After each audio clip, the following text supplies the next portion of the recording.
पूर्व आरक्षक सौरभ शर्मा मामले में किसकी बड़ी मुश्किल, किसके कार्यकाल में ही हुई थी सौरभ की नियुक्ति?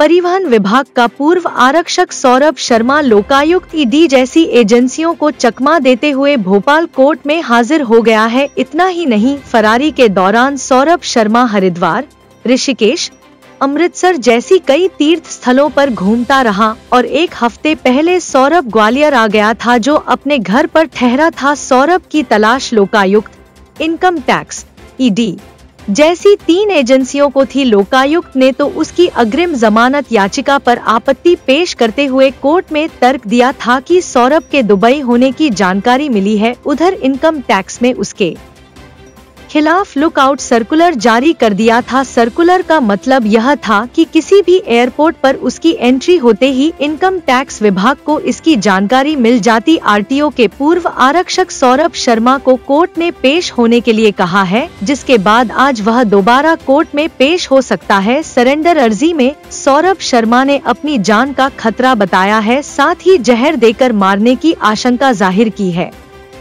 वहीं दूसरी ओर मध्य प्रदेश के एक वर्तमान और एक पूर्व मंत्री को सौरभ शर्मा मामले में कांग्रेस प्रदेश अध्यक्ष जीतू पटवारी, उपनेता प्रतिपक्ष हेमंत कटारे और भाजपा की पूर्व मुख्यमंत्री उमा भारती ने भी निशाना साधा है। एवं कांग्रेस विधायक हेमंत कटारे ने अपने भाषण में दावा किया कि पूर्व मंत्री भूपेंद्र सिंह ने सौरभ शर्मा की फर्जी नियुक्ति करवाई थी। उन्होंने कहा, मैंने भूपेंद्र सिंह की फर्जी नियुक्ति की नोटशीट सार्वजनिक कर दी है। आपने कहा था कि अगर भ्रष्टाचार साबित हुआ तो आप संन्यास ले लेंगे, अब संन्यास ले या भाजपा आपको बाहर का रास्ता दिखाएगी। कांग्रेस विधायक ने आगे कहा कि भूपेंद्र सिंह भ्रष्टाचार और काले धन के मामलों में पूरी तरह से फंसे हुए हैं। उन्होंने जनता से अपील की कि ऐसे नेताओं को सत्ता से बाहर करने के लिए एकजुट हो। कटारे ने कहा, हम जनता के साथ मिलकर भूपेंद्र सिंह को जेल भिजवाने का काम करेंगे। भ्रष्टाचारियों को कानून का सामना करना ही होगा। कटारे के बयान से राजनीतिक गलियारों में हलचल मच गई है। उन्होंने भूपेंद्र सिंह पर सीधे सीधे भ्रष्टाचार में शामिल होने का आरोप लगाते हुए कहा कि बीजेपी के मंत्री सत्ता का दुरुपयोग कर रहे हैं। वहीं पूर्व मुख्यमंत्री उमा भारती ने कहा, सौरभ शर्मा तो केंचुआ है, अजगर तो अभी मिले ही नहीं। एवं कांग्रेस प्रदेश अध्यक्ष जीतू पटवारी ने वर्तमान मंत्री गोविंद सिंह राजपूत को आड़े हाथों लेते हुए अनेकों गंभीर आरोप लगाए तथा उनकी संपत्ति पर भी प्रश्न चिन्ह लगाए। अब देखना दिलचस्प होगा कि सौरभ शर्मा के तार किस किस परिवहन मंत्री से जुड़े थे और यह गुत्थी किस करवट रुख करती है। ऐसी ही खबर के लिए बने रहे नो फिकर समाचार के साथ मध्य प्रदेश।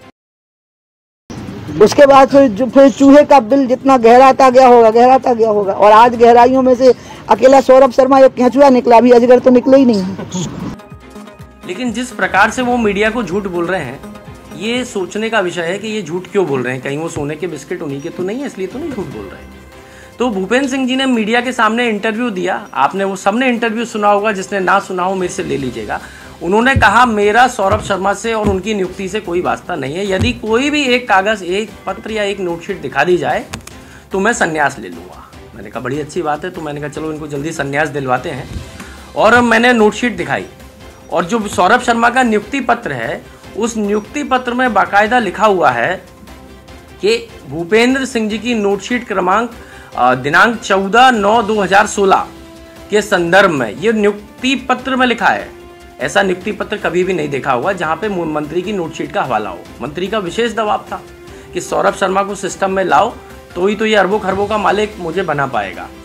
और नोटशीट पर भी मैंने उनको दिखा दी, जिसमें खुद भूपेंद्र सिंह जी का साइन भी है और उनने उसमें एक कलेक्टर के पत्र का संज्ञान ले लिया। कलेक्टर पत्र भूपेंद्र सिंह को नहीं लिख रहा है, कलेक्टर पत्र लिख रहा है ट्रांसपोर्ट कमिश्नर को। लेकिन भूपेंद्र सिंह जी उसका संज्ञान ले लेते हैं क्योंकि उनका सौरभ से बड़ा विशेष प्रेम था। संज्ञान लेकर उसकी नियुक्ति के संबंध में अभिमत मांग रहे हैं, जबकि वो नियुक्ति फर्जी थी, हो ही नहीं सकती थी। कार्रवाई दबाव दे करके। और आज देखने का दिन यह है कि सौरभ शर्मा की नियुक्ति हुई, फर्जी नियुक्ति हुई। आज पूरे मध्य प्रदेश को कलंकित किया। आज मध्य प्रदेश पूरे देश में बदनाम है। काला धन लाने की बात करी थी, आपको याद होगा। बीजेपी ने काला धन नहीं लाए, पीला धन लाए सोने के बिस्किट के रूप में। ये सब भूपेंद्र सिंह जी इस भ्रष्टाचारी को लेके आए। भूपेंद्र सिंह जी की विशेष भूमिका है, उनकी देन है। और मैं फिर भूपेंद्र सिंह जी को चुनौती देके कह रहा हूँ कि मैंने जो प्रश्न पूछे क्या वो नोटशीट सही है कि गलत, उस पर बताइए। मेरे केस की तो मैं बात कर लूंगा। और आप गृह मंत्री थे जब मेरे पे झूठा केस आपने लगवाया। भूपेंद्र सिंह जी के जितने काले कारनामे हैं, 400 करोड़ों को इनने होटल जो बना रखे हैं वहां पर, इनके जो इलेक्शन एफिडेविट में उसमें प्रॉपर्टी 5-5 गुना बढ़ गई है अचानक से। तो ये सारे काले कारनामे आने वाले समय माननीय भूपेंद्र सिंह जी की मैं खोल के रखूंगा। की एक डायरी है, राजस्व विभाग की एक डायरी, एक मंत्री अभी उमंग सिंगार जी ने भी 3 दिन पहले उनके खिलाफ बयान दिया था। गोविंद राजपूत हमारी कांग्रेस से गए थे। गोविंद राजपूत 60 साल की उम्र में उनके ससुर ने उनको 100 एकड़ जमीन दान दे दी। 60 साल में दहेज आया काका, 60 साल में। फिर पब्लिक डोमेन में ये बात आई, पत्रकारों ने उठाई, तो वो जमीन वापस ससुर को दे दी। अब आईटी के लोग जांच कर रहे हैं। मतलब इनका कैसा अनो, ससुर के पास जिंदगी में कभी 50 एकड़ से ऊपर जमीन ही नहीं थी, एक दम से उसने खरीदी, दूसरा दम से दे दी। वाह, यह है नया भारत नरेंद्र मोदी का।